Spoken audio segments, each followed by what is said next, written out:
নমস্কার। আমি গোবিন্দ দেব গোস্বামী দেববাণী অ্যাস্ট্রোলজিতে সবাইকে স্বাগত জানাই।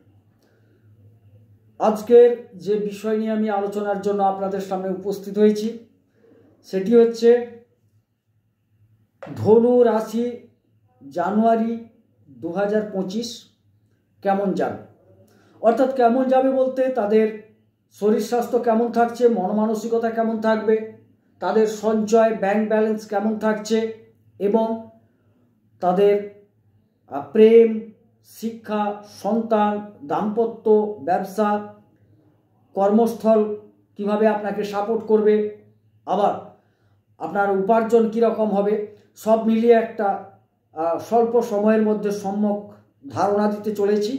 তো যারা ধনুরাশির জাতক জাতিকা আছেন অবশ্যই শেষ পর্যন্ত ভিডিওটি দেখবেন। ভিডিওর শেষে আমি আপনাদের একটা উপায় বলে দেব, যে গ্রহগুলি আপনাদের ক্ষতি করবে তাদেরকে একটু সন্তুষ্ট করা যায় কিভাবে, সে সম্বন্ধে একটা আপনাদের বলে দেব। যাই হোক, আলোচনাটা আমি শুরু করছি। কালপুরুষ চক্রের এটি হচ্ছে নবম ঘর, যেখানে আমি 1 লিখে রেখেছি। এটি হচ্ছে ধনু রাশির জায়গা। তো সেই ধনু রাশিকে নিয়ে আজকের আলোচনা।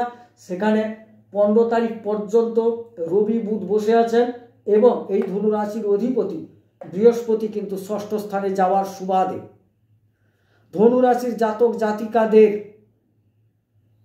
প্রতিরোধ ক্ষমতা, শারীরিক যে প্রতিরোধ ক্ষমতা কিন্তু কমবে, যার ফলে সর্দি, কাশি, জ্বর ইত্যাদি হওয়ার সম্ভাবনা দেখা যাচ্ছে।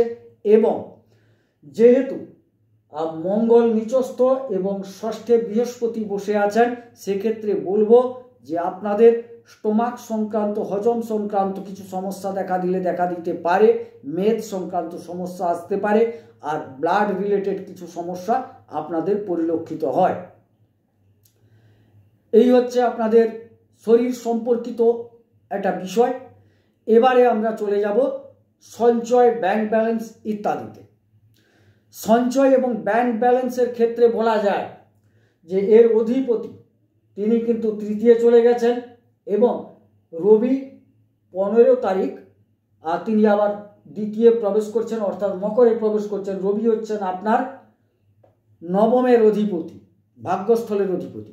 সুতরাং এক্ষেত্রে কিন্তু একটা মিশ্র ফলপ্রাপ্তি যোগ, কারণ শনিদেব তৃতীয়, যদিও তিনি আনন্দময় গৃহে আছেন, খুব ভালো জায়গা, এবং ভাগ্যপতি তিনি দ্বিতীয় 15 তারিখের পর যাবেন। সেক্ষেত্রে বলবো হ্যাঁ, আপনাদের সঞ্চয় যোগ আছে, যে একদম ভরিপুরি সঞ্চয় করে নেবেন, ভরাপুরা হয়ে যাবে তা বলবো না, বেশ কিছুটা সঞ্চয় যোগ আছে। তৃতীয় স্থল ভ্রাতা, পরাক্রম ইত্যাদি আমরা আলোচনা করে থাকি। সেক্ষেত্রে দেখা যাচ্ছে শনি তার আনন্দময় গৃহে বসার সুবাদে আপনার পরাক্রমতা বজায় থাকবে, এটা নিশ্চিত। নতুন নতুন ক্ষেত্রে কিছু যোগাযোগ হতে পারে, যোগাযোগের জন্য একটু পরিশ্রম হতে পারে, আপনাদের একটু পরিশ্রম করতে হবে। নতুন যোগাযোগ, শুভ যোগাযোগ হওয়ার সম্ভাবনা দেখাচ্ছে। শনিদেব বহুদিন পর মার্গী হয়েছেন, বক্রী ছিলেন, সেক্ষেত্রে বলবো যে এই নতুন যোগাযোগ আপনাকে হয়তো একটা ভালো জায়গায় পৌঁছে দেওয়ার রাস্তা তৈরি করে দেবে। ভাইদের সাথে সম্পর্ক বজায় রাখুন, যেহেতু শনিদেব বসে আছেন। একটু যারা বড় আছেন তাদের প্রতি শ্রদ্ধা সম্মান জানান, বড় ভাইদের প্রতি, তাতে কিন্তু আপনারা অনেকটা ভালো থাকবেন, উপকৃত হবেন। চতুর্থ স্থল, যেখান থেকে আমরা বিবেচনা করে থাকি গৃহ, সুখ, যানবাহন, মা ইত্যাদি, তার অধিপতি অর্থাৎ মীন রাশির অধিপতি তিনি চলে গেছেন 6ষ্ঠে বৃষ রাশিতে। এই বৃহস্পতি 6ষ্ঠ স্থলটা ভালো নয় এবং শুক্রের রাশি সেটা, সুতরাং বৃহস্পতি খুব ভালো ফল দিতে পারবেন না।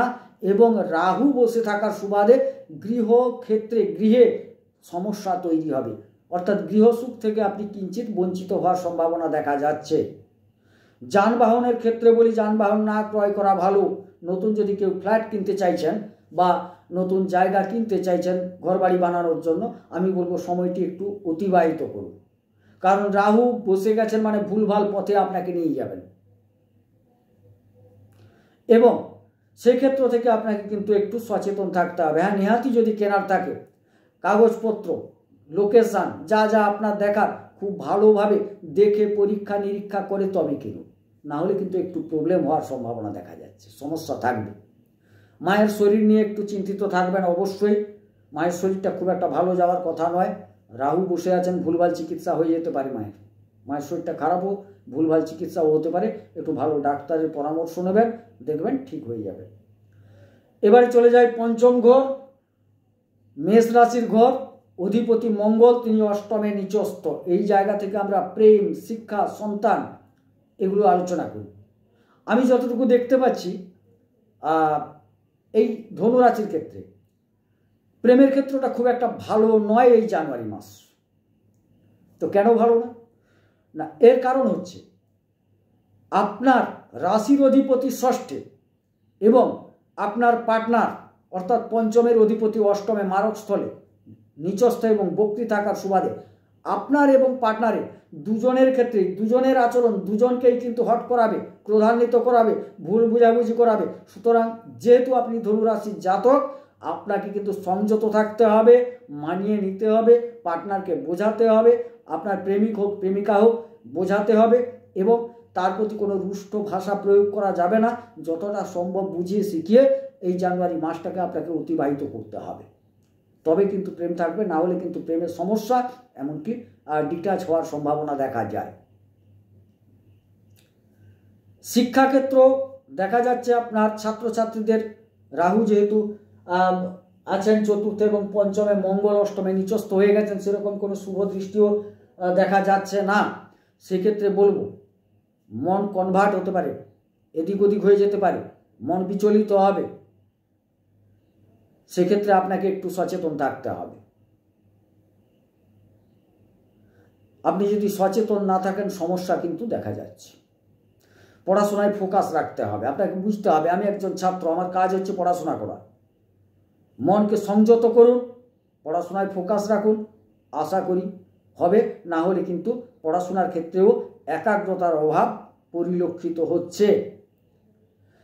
এই মুহূর্তে সন্তান না নেওয়াই শ্রেয়, কিছুদিন অতিবাহিত করে দিন, তাতে কিন্তু ভালো ফল হবে। এটুকু বললাম। ষষ্ঠ ঘর, রিপু, ঋণ, রোগ, শত্রু আলোচনা করা হয়। রোগের বিষয়টা আগেই আমি বলে দিয়েছি। শত্রু কিন্তু দেখা যাচ্ছে থাকলেও, যেহেতু বৃহস্পতি শুভ গ্রহ ষষ্ঠ স্থলে বসে আছেন, শত্রু কিছুটা অবদমিত থাকবে। তবে এর অধিপতি আবার তৃতীয় চলে গেছেন, ভালো ঘর পেয়েছেন, শনির সাথে বসছেন এবং দেখা যাচ্ছে যে তৃতীয় ঘরটা যদিও খুব একটা ভালো ধরা হয় না, কিন্তু যেহেতু শনির সাথে বসে আছেন, মিত্র গৃহে বসে আছেন, তিনি খুব একটা খারাপ ফল দেবেন না, মধ্যম ফল দেবেন। আর আপনার এখানে বৃহস্পতি বসে আছেন মানে শত্রু অবদমিত হবে। তবে আপনাকে আমার পক্ষ থেকে বলা, ঝামেলা এড়িয়ে চলুন, কোনো ঝামেলায় জড়াতে যাবেন না জানুয়ারি মাস। কিছুদিন ঝামেলা থেকে এড়িয়ে থাকুন, তাতে ভালো ফল পাবেন। আর রোগের কথা বললাম, চিকিৎসকের পরামর্শ নেবেন। আর ঋণ খুব একটা হওয়ার সম্ভাবনা কিন্তু দেখা যাচ্ছে না, সেদিকে আপনাকে নজর রাখতে হবে। হ্যাঁ, ব্যয় প্রত্যেকের হয়, কিন্তু আপনাকে ঋণ থেকে এড়িয়ে যেতে হবে। ঋণ করবেন না, অসুবিধা আছে, তবে ঋণ হওয়ার সম্ভাবনাও খুব কম দেখাচ্ছে। সপ্তম, ব্যবসা, দাম্পত্য, বিবাহ ইত্যাদি আমরা বিবেচনা করি বা আলোচনা করে থাকি। যাই হোক, এর অধিপতি হচ্ছেন বুধ, তিনি দশমের অধিপতি হয়ে রাশিতে বসে আছেন। 24 তারিখ তিনি আবার যাচ্ছেন দ্বিতীয়। সুতরাং দেখা যাচ্ছে যে বিবাহ ক্ষেত্র খুব একটা খারাপ নয়, বিবাহ যোগ আছে, বিবাহ করতে পারেন, যারা বিবাহ করতে চাইছেন করতে পারেন। এবং আরও একটা জিনিস, দাম্পত্য মোটামুটি খুব একটা খারাপ যাওয়ার কথা নয়, খারাপ যাবেও না। তবে মঙ্গলের একটা দ্বাদশ দৃষ্টি পড়ে থাকার সুবাদে কিঞ্চিত সমস্যা হলেও এতটা কিন্তু প্রকট রূপ নেবে না দাম্পত্য ক্ষেত্রে। যেটা প্রেমের ক্ষেত্রে কিন্তু সমস্যাটা প্রচুর দেখাচ্ছে, দাম্পত্যে এতটা সমস্যা আসবে না। তবে একটু সংযত থাকতে হবে, মঙ্গলের দ্বাদশ দৃষ্টি পড়ে আছে যেহেতু একটু সংযত থাকতে হবে। ব্যবসা ক্ষেত্র আগে বললাম, ব্যবসায়ীদের ক্ষেত্রে বুধ হচ্ছেন কালপুরুষ চক্রের ব্যবসার অধিপতি গ্রহ।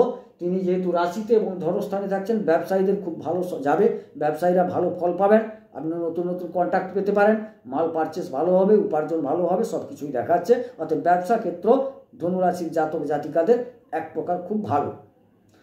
এবারে চলে আসি অষ্টম স্থল, মারক স্থল, পরিবর্তন। এখানে কিন্তু মঙ্গল নিচস্থ বক্রী, হ্যাঁ, ছোটোখাটো রক্তপাত যোগ, ছোটোখাটো অ্যাক্সিডেন্ট যোগ, ছোটোখাটো অপারেশন যোগ, রক্ত সম্পর্কিত সমস্যা, এগুলো কিন্তু দেখা যাচ্ছে।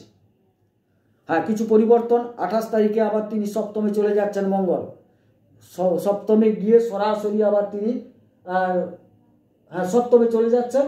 কোনো সেরকম সমস্যা হবে না, কিন্তু আপাতত 28 তারিখ পর্যন্ত আপনাদের একটু এই জায়গাগুলো থেকে সচেতন থাকতে হবে। যারা ড্রাইভিং করেন, বিশেষ করে যারা ছাত্রছাত্রী আছেন, তাদের তো একটু সাবধান থাকতেই হবে। অন্যান্য মানুষজনদের বলবো একটু সাবধানে থাকুন এই সময়কালটার জন্য, যারা ধনুরাশির জাতক জাতিকা আছেন।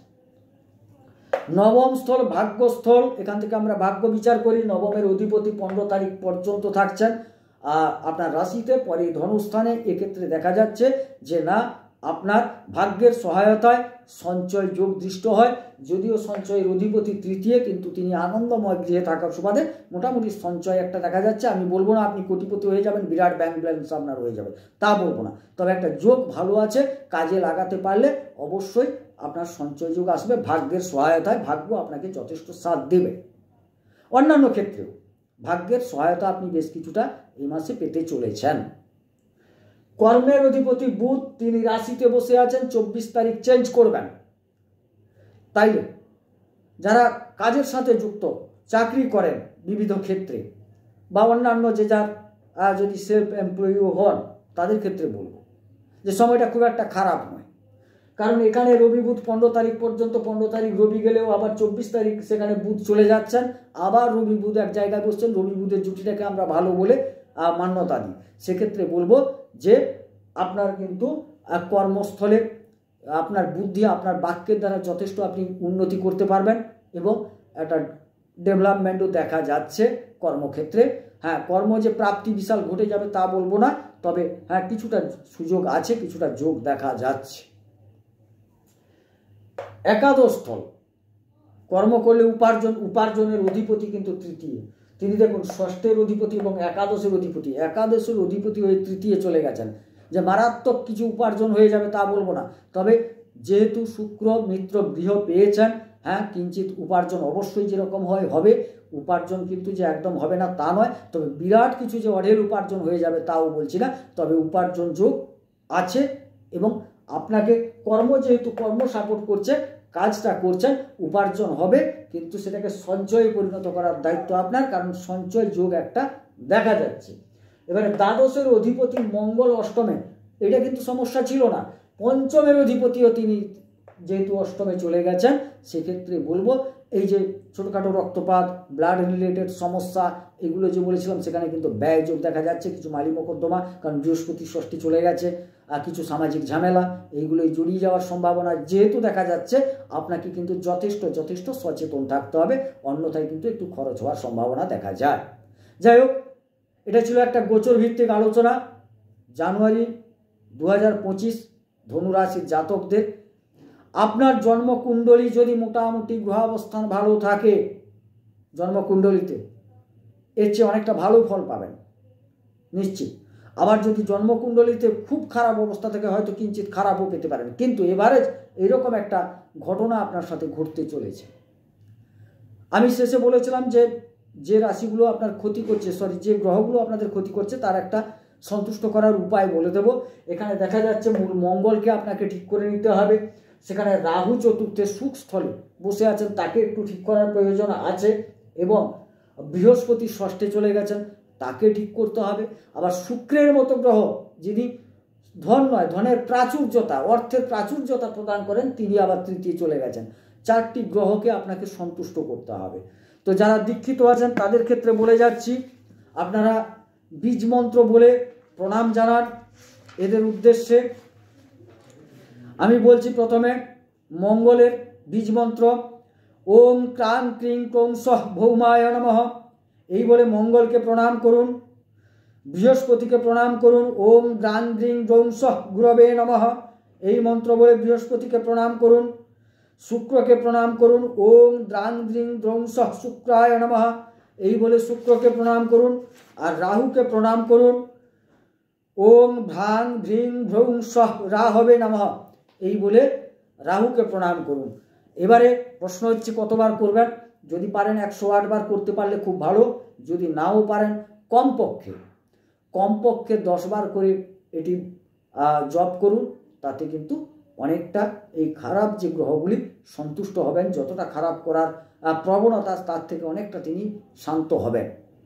আর প্রণাম মন্ত্র যারা দীক্ষিত নন তাদের বলবো যে আপনারা কিন্তু একটু প্রণাম মন্ত্র বলে প্রণাম করুন এই গ্রহদের, তাতে অনেকটা আপনারা উপকৃত হবেন প্রণাম মন্ত্র বলে প্রণাম করলেও। এবারে বলি প্রথমে মঙ্গলের প্রণাম মন্ত্র। ধরণী গর্ভসম্ভূতং বিদ্যুৎ পুঞ্জ সমপ্রভম কুমারং শক্তিহস্তঞ্চ লোহিতাঙ্গং নমাম্যহম। এই মন্ত্র বলে মঙ্গলকে প্রণাম করুন। আর বৃহস্পতিকে প্রণাম করুন। দেবতানাং ঋষীণাঞ্চ গুরুং কনক সন্নিভম বন্দে ভূতং ত্রিলোকেশং তং নমামি বৃহস্পতিম। এই বলে বৃহস্পতিকে প্রণাম করুন। আর শুক্রকে প্রণাম করুন। হিমকুন্দ মৃণালাভং দৈত্যানাং পরমং গুরুম সর্বশাস্ত্র প্রবক্তারং ভার্গবং প্রণমাম্যহম। এই বলে শুক্রকে প্রণাম করুন। আর রাহুকে প্রণাম করুন। অর্ধকায়ং মহাঘোরং চন্দ্রাদিত্য বিমর্দকম সিংহিকায় সুতং রুদ্রং তং রাহুং প্রণমাম্যহম। এই বলে রাহুকে প্রণাম করুন। আর নিশ্চিত যতটা খারাপ ফল প্রদান করার কথা ততটা করবেন না। আমি প্রত্যাশা করি আপনি যদি ভক্তি ভরে প্রণাম করেন অবশ্যই সেই প্রণামের ফল পাবেন, কারণ শাস্ত্রেই বলা আছে আপনি যদি ভক্তি ভরে কাউকে ডাকেন কোনো দেবতাকে, তিনি নিশ্চিত আপনাকে তার মতো করে তিনি সহযোগিতা করবেন। যাই হোক, এটি ছিল গোচর ভিত্তিক আলোচনা, নির্দিষ্ট কোনো জন্মকুণ্ডলী ধরে নয়। এই ফল আপনার জীবনে ঘটতে চলেছে। আর বলে রাখি আমার চ্যানেলটি একদম নতুন। যদি আপনাদের আলোচনা কিঞ্চিত ভালো লাগে অবশ্যই আমার চ্যানেলটিকে সাবস্ক্রাইব করুন, লাইক করুন এবং আমাকে উৎসাহিত করুন। ঈশ্বরের কৃপায় যারা দর্শক আছেন সবাই ভালো থাকুন, সুস্থ থাকুন, সুন্দর থাকুন। ঈশ্বর সকলের মঙ্গল করুন। মঙ্গল হোক। নমস্কার।